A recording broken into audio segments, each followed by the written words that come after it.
Well, good morning, Coalition. It's great to see everybody on this nice, shiny July Friday.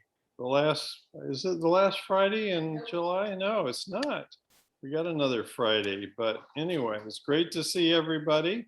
I know we'll have a few more people coming in. Shane, thank you for beginning to say good morning to everybody. And if people could just put their name and their organization in the chat, that would be great. And we have an outstanding interview this morning with Michelle Ries, the Associate Director of the North Carolina Institute of Medicine, and was the interim director for, I don't know, 6 months or so. But we're going to let Allison give a couple of updates real quick, and then we'll jump into the interview. Hello, everyone. Good morning and happy Friday. I just have a few updates for you. Our July meeting was canceled, as you know, so the next time that we will meet will be August 20th. So please mark your calendars for that if you haven't done so already. And I have an event that I would like to share with you. This is a family caregiver and education support event. It's a 4-week course. The cost is $40 and it is a virtual thing, and the registration deadline is August 1st. Thank you to Deb Love for sharing this flyer with us. This should be a really great event, again, hosted by Durham Tech. So I will go ahead and post the link in the chat to that and send this flyer out in the member email going out today. Another thing that I wanted to bring to your attention is the ACP legislation going on right now. You should have received 2 emails from me to sign on with a link to this webpage. This will allow you to view the final issue brief here and then give you a chance to sign on behalf of your organization if you wish to do so. And then at the bottom, there is a link to the AUK Advocacy Action Center. So while we do understand that organizations may have their own legislative process, we do encourage you to sign on to the action alert. That page is here, and where you can sign on to get phone alerts and email prompts to send to your legislators. So thank you for that. If you have any questions, please put them for me in the chat. Wonderful. Thank you, Allison. And we do thank AUK for taking the lead in the legislative initiative here. So here we go. We've got Michelle Ries, as I said, who is the Associate Director for the North Carolina Institute of Medicine. And we're going to talk about some things that you don't know about Michelle, and it's going to be exciting. But Michelle, hi, how are you? Hi, I'm great. How are you? Thank you for having me. Great to have you here with us. So you got to tell us about when you were a little person and you were growing up. It wasn't here in North Carolina. Tell us about what it was like when you were growing up and some of the things that you wanted to do when you were growing up. Okay, so I moved, so no, I did not grow up in North Carolina. I came to North Carolina for undergrad school at Carolina. So that was the first time that I lived in the state, but I lived in a bunch of other states. We moved around every 2 or 3 years. My father worked for the FBI, and we moved from, like, city to city as he got different jobs, and we kind of went back and forth to, those cities, and then Washington, D.C. as he would go back and forth that way. But one of sort of the through lines of that, and having to sort of have a new school and find a new set of friends and all of that kind of thing, is I found myself probably around age 8 or so, and from then on, really always finding my people with the theater crowd. Like, that was sort of where I would find my in with whatever, sort of group that was at my new school and all that. And when we were talking, sort of preparing for this, one of the things that I've thought about a lot, because people hear that, and I ended up going to magnet school for theater in high school. I was a theater major at Carolina. I moved to New York City right after I graduated and was an actress for several years there. And everybody's sort of like, okay, so then how did that lead to all this other stuff? What's going on there? And one thing that's interesting, and I did not realize this at the time. This is one of those things that sort of comes from having, several years of perspective to look back on it. But my first year in New York, I moved there in 2000. And so about a year after I was there was 9/11. And, I lived in Queens, I worked in Midtown Manhattan, and that was just, obviously an incredibly impactful experience for the whole city and the whole country and the whole world. And I ended up, doing a lot of thinking about, sort of what I wanted my sort of role in that new world to be, and I stuck with acting for a couple more years, and all of that kind of thing. And then I said, I think I want to do something that's a little bit different, that has a little bit more,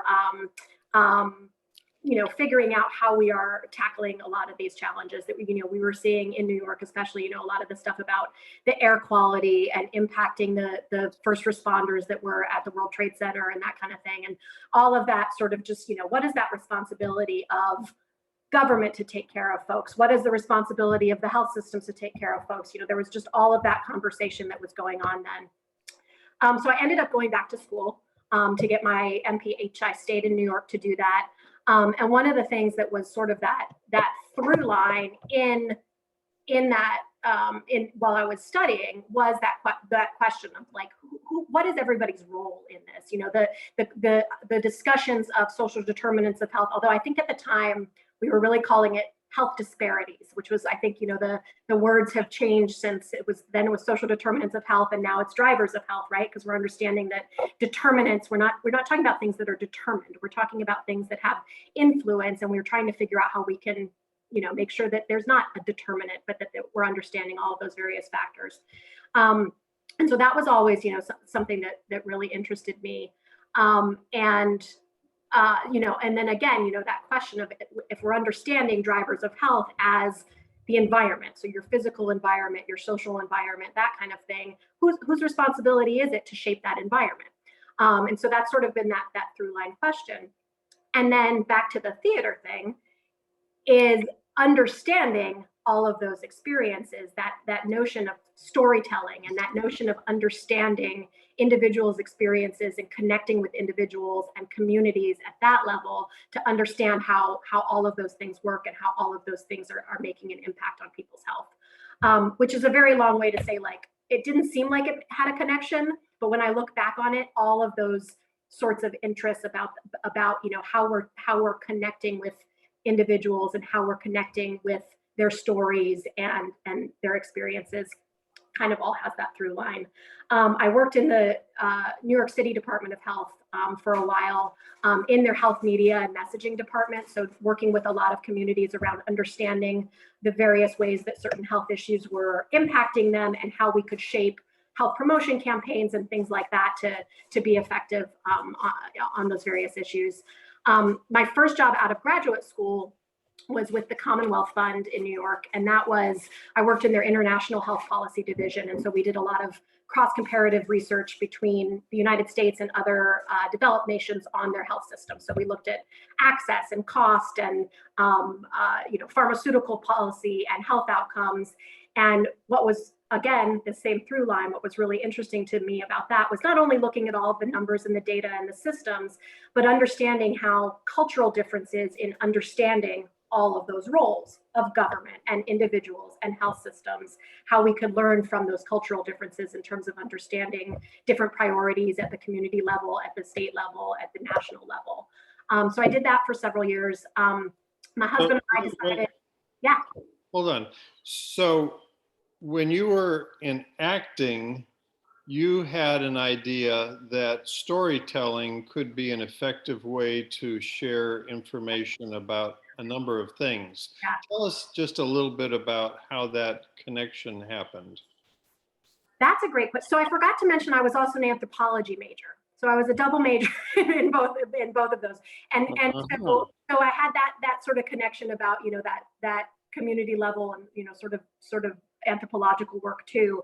And one thing, again, sort of that 9/11 realization is that connection with like oral histories and understanding that, we can there's a lot of probably like sort of the late 90s, early 2000s had a lot of theater that was focused on telling individual stories. There was a lot of stuff that was around like, we're going to have, various monologues that are talking about certain people's individual experiences. That was sort of just a genre that was really common right then, telling all kinds of stories about racial justice issues and feminism and all kinds of things like that, and sort of using those stories in a theatrical way to tie into all of those social issues as well.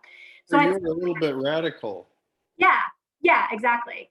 Yeah. So, sort of figuring out how to use that. And, and we were talking about before this started is I think in our work at NCIOM, one of the things that we are trying to be a lot more intentional about and do more effectively is incorporating people with lived experience into our task forces and our other work. And not just in a, we're going to hear a story and then move on, but really have folks be integral players in the work, in shaping policy, in shaping our recommendations, because that understanding of the various issues is so critical to everybody's understanding of those issues, right? And so we're talking about that at that level. And then we're also talking about how we're communicating about, all of our various work too, and sort of figuring out how we can tie that in. My doorbell rang and my dog is barking, so I apologize for that. That's all right. PJ, hush. He's still a puppy. He just turned 1. So all of that, sort of those questions about the communication and the stories and all of that, and again, that through line of figuring out how we are looking at all of those various roles that stakeholders are playing. I think that's such a huge conversation right now around things like vaccination, as we're starting to talk about, mandating vaccination and how people are perceiving those different policies in a different way.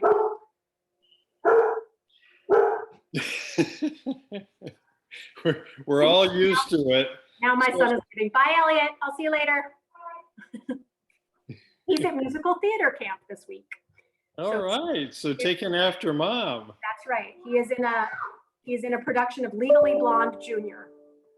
So if you're familiar with that movie, that's the musical that they're doing this week. Very cool. So tell us how you got from New York and the Commonwealth Fund down to North Carolina. Yeah, back to North Carolina.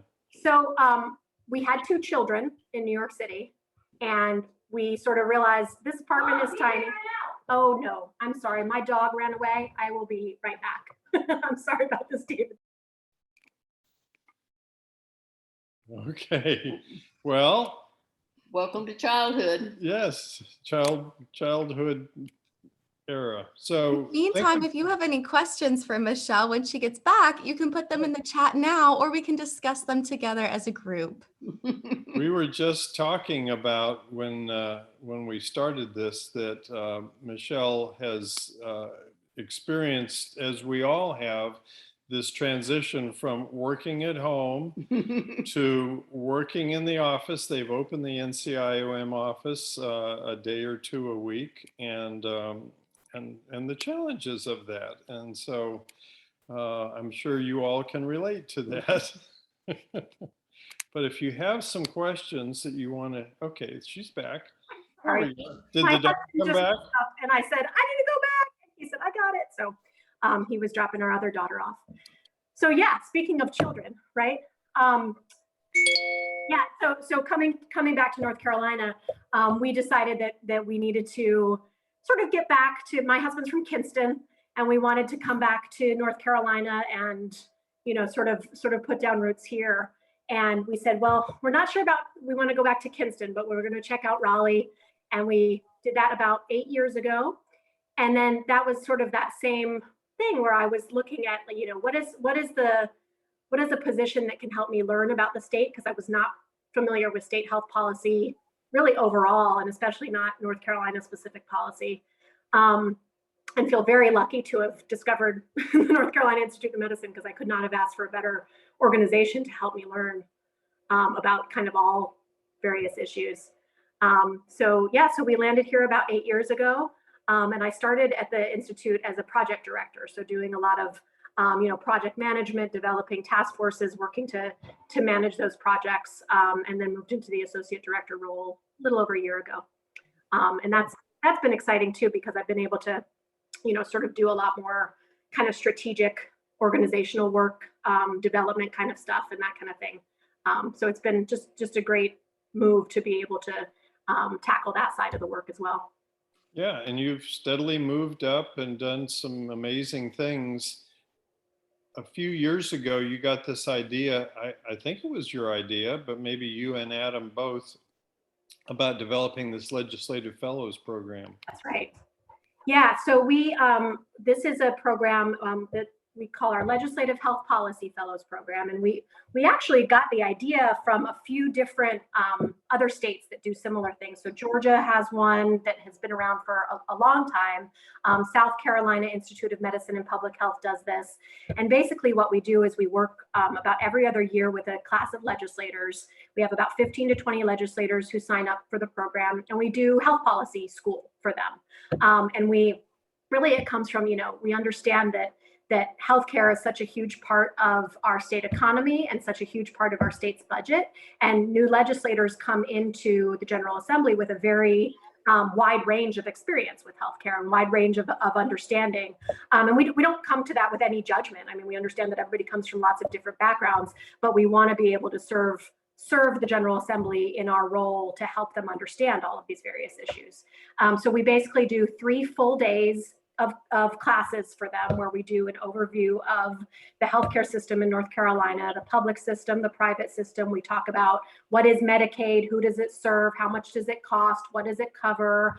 Same with Medicare. We know we're not making policy on Medicare, but we understand that that's a big thing for legislators to need to understand too. We do talk about drivers of health and sort of how we're connected to the education system and the transportation infrastructure and the food system and all of those sorts of things. And that's been just really, really interesting to sort of introduce that concept to a lot of folks. There's, I feel like we in our world, we sort of intuitively understand that in a lot of ways. And that's not always the case. And to be able to say, help that click for some folks. We had one legislator in our first class, and Laura Gerald from KB Reynolds Charitable Trust gave a presentation about basically, giving that context of what are drivers of health, what are social determinants of health, and what sort of we think about as the goals around that issue. And we had this one legislator in the class who, after her presentation, he said, I never thought that as a legislator I had any role in any of this, because it's not my responsibility whether you eat a cheeseburger, right? He said, but my role is I could sure as hell make it easier to build a sidewalk in your neighborhood. And we were like, ding, ding, ding, ding, ding. Like that was just sort of the crux of it, that he really just had this light bulb moment of, I can't, maybe I don't believe that I can influence individual choice, but I can make it easier for communities to have environments where people can be healthier. Right. So that, that's been just a really cool project to be able to provide not only the data, but sort of the context for folks to have these discussions and sort of make these discoveries and change their understanding. And we're very intentional about making sure that we are facilitating bipartisan communication. We have it in our conference room as opposed to it, on Jones Street where folks are distracted. And we did some post-program interviews after the first one.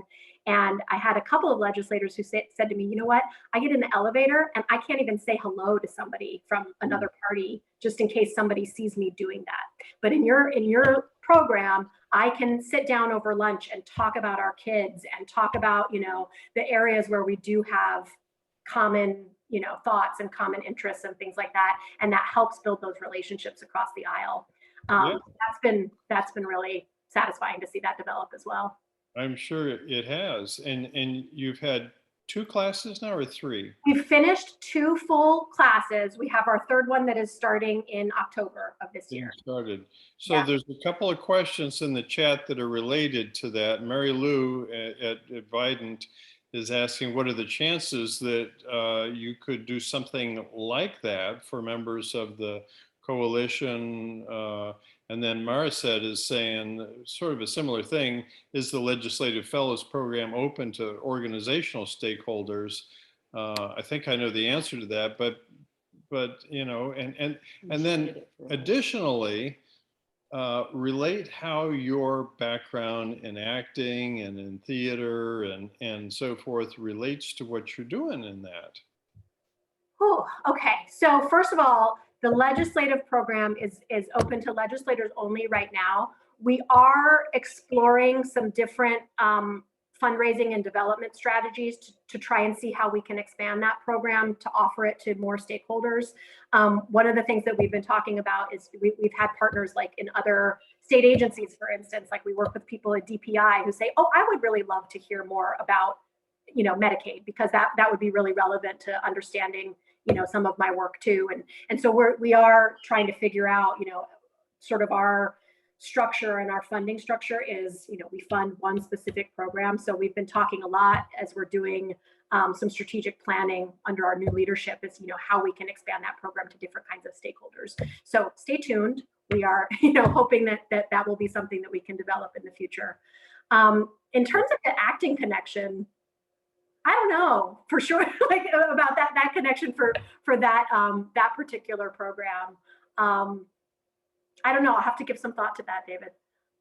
Well, that's fair. I just wondered if there was some sense of your background that you were bringing into not only the Legislative Fellows Program, but everything that you're doing. You know, you had mentioned the storytelling and the sharing of thoughts and how that influences public health in a really important way. Talk a little bit more about when you were describing the vaccine development and how the storytelling and the trusted people relates in that, if you don't mind. Yeah, thanks. So David and I were talking about this a little bit before the call this morning, and one of the things that's been really interesting for me to see, we worked with the Department of Health and Human Services on their vaccine advisory committee, helping pull together folks to help with the prioritization plan for the vaccine distribution back in the fall. And since then have been working still with that stakeholder group to help DHHS on some, you know, strategies on additional communication, working with community-based organizations, that kind of thing. So DHHS can kind of learn from a lot of those folks that are on that committee. And along with that work, we've heard a lot from the department about all of their various focus group research and survey research and that kind of thing about how to reach folks to talk to them about the COVID vaccine.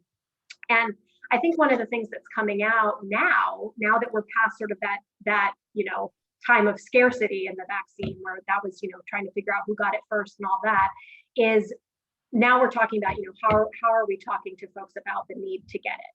And one of the things that's come out both through the state level research and also we're seeing this on a national level is that really what's been being really impactful is talking to people at an individual level, you know, whether that's somebody talking to their trusted doctor or trusted nurse or a friend or family member and saying, you know, talking to somebody and saying, you know, I got this vaccine, I did not have any side effects, I felt crappy for a day or so, and now you've seen me for the last 6 months or 5 months or whatever, and I'm fine, and I haven't gotten COVID, and it's fantastic. You know, so really connecting with people and understanding what their individual concerns are, because we know that, you know, we hear this phrase vaccine hesitancy, and that is not a monolithic idea, right? It's very different for different people about, you know, a lot of those reasons. And so that sort of individual level, individual connection, hearing from people about their experience with the vaccine in particular is what's really helpful and what we're learning is really needed. Now, the question and the really hard part there is how do you do that connection on an individual level in a way that is fast, because we're realizing we need to kind of do that now, and in a way that is effective, right? So it's just a tricky thing, but again, that notion of individual connection, and there's so many groups that are doing an amazing job of trying to do this on a big level, you know, making videos, having webinars, really, you know, trying to connect in that way. And then there's policy, changes for that too. I heard last week that Medicaid now has a billing code for providers to talk to their patients about the vaccine. So that was a thing too. If you've got a half an hour that you want to spend with a patient to talk to them about the vaccine, being able to be paid for that time is really important. So, we kind of understand that from that policy level and the ways that those things can help boost those conversations and get them out there. Yeah, that's exciting. So I'm seeing a couple of notes here. Again, Mary Lou and Maricette have said, so we'd be happy to help you develop a program for legislative initiatives that could help both inform us about the legislature a bit more, and then also maybe help, I'm reading between the lines here, also help legislators learn more about things like serious illness. Yeah. So, if you're looking for some opportunities to do something, think no farther than the Serious Illness Coalition. I think there are some really great opportunities. I appreciate that, Mary Lou. Thank you. And that I didn't really mention this when I was talking about that, but one of the things that we do with the legislators is talk to them about our recent and current work.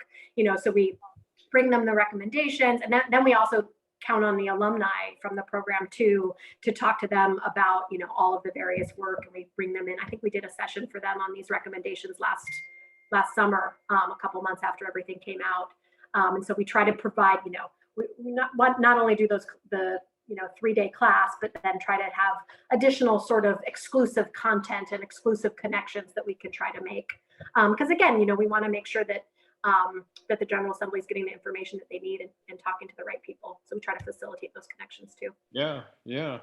So put a pin in that one, because I'd be very interested. Kathy would as well. We've been in Washington quite a bit, working in issues that relate to health and so forth. So there's a question that I'm going to ask you for your last 2 minutes on the show. From Mark, what does Michelle do for fun? Oh, well. Chase dogs. Yeah, right? Yeah, I didn't, my husband took care of that. That was good. So if you'd asked me this 2 years ago, my answer might have been different. In the last year or so, I've just been reading a lot. Like that's been a wonderful thing to be able to sort of get back into. And I go back and forth around reading, stuff that's good for me and stuff that's probably not good. Like I like murder mysteries and horror novels and stuff like that are like, scary and kind of gruesome. And it's, so I do like those. I also, I'm an outdoor kind of person too. So like when I'm not reading, although I actually really like to read outside, that's something I like. So I do like to hike and swim and that kind of thing. And so that's also been, I've had a good opportunity to do a lot of that in the last year and a half too. And my kids are starting to get more into that with me as well. So that's fun. We're going to Beach Mountain next week, and we're going to be doing a lot of hiking and tubing and that kind of thing. So my youngest is now 5. So she can now kind of keep up with us a little bit. So it's been nice to be able to start getting more of that going again as a whole family. That's exciting. That is exciting. So I see that we are virtually at the top of the hour. Thank you, Michelle, for spending some time with us here. It's been really very illuminating to learn about this person that started out with anthropology and storytelling and acting and then worked internationally with the Commonwealth Fund and doing all these things. So I'm sure there's a lot more, but we are out of time. So it's been so good to learn a little bit more about you. Well, thank you. I really appreciate the opportunity. And again, that's like, I appreciate what you're doing in terms of connecting with people, right? I think one thing that we have sort of missed in our work in the last, year and a half has been being able to connect with people offline, in that 10 minutes after a meeting to say, what's going on in your life? And we don't have as much of that right now. And so hopefully we're getting that back. And I appreciate you using, this time and this platform to try to do that in the way that you're able. So thank you. Thank you. All right, friends, we'll see you soon. Next week. Have a good week. Everybody. Bye-bye.